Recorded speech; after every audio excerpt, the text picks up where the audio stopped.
So I grow trees in what I might call a meadow ecosystem. That doesn't sound very forest edge, but so many different plants grow there. And when I mow, I gotta confess.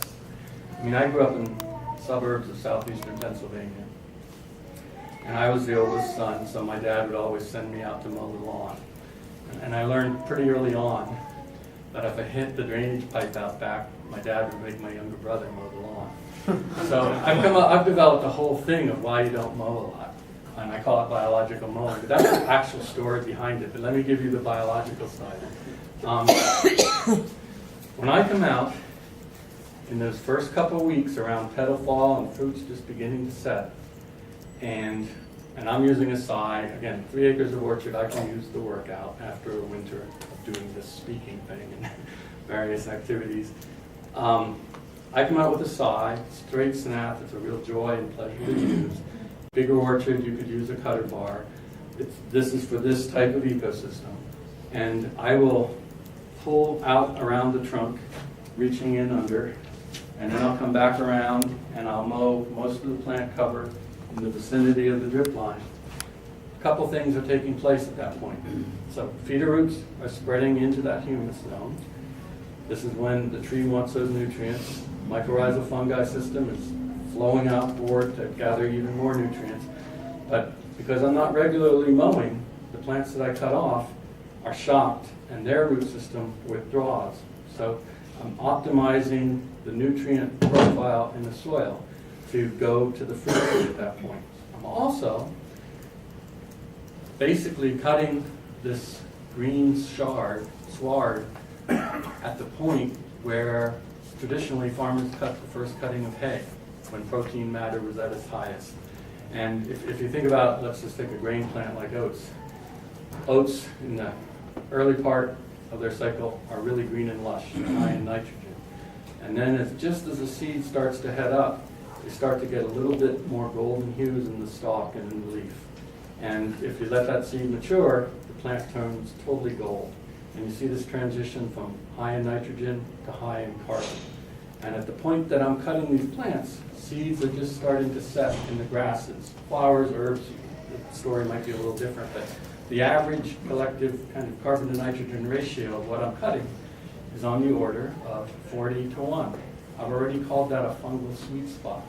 So when I lay that drip line mulch, not only am I shocking the root systems so that it goes to the feeder roots of the fruit trees, but I'm also giving a fungal dynamic that really works well for decomposition fungi to provide more nutrients, which are being taken up by mycorrhizal fungi. So all of that comes in under the banner of biological mowing. Let's talk about the other scenario where the grass is mowed regularly. So all plants respire carbon dioxide through their roots. That's part of the cycle of being a plant. And in the portion of that side, I can't do the left or right and turn around and think about all that right now. That side of the picture, that's the meadow ecosystem. And this artwork shows plants a lot tighter to the trunk than I necessarily am keeping. But the amount of root mass in that soil volume is not overwhelming. And so apple feeder roots can easily work their way between comfrey plants and dandelions and other taprooted plants and even some grasses, and we'll see what else is going on in there. And when I shock it with biological mowing, it's a happy place. It's not high levels of carbon dioxide. On the other side, where you mow grass regularly, one of the reasons to do that is that a lawn becomes denser, thicker. It becomes a sod.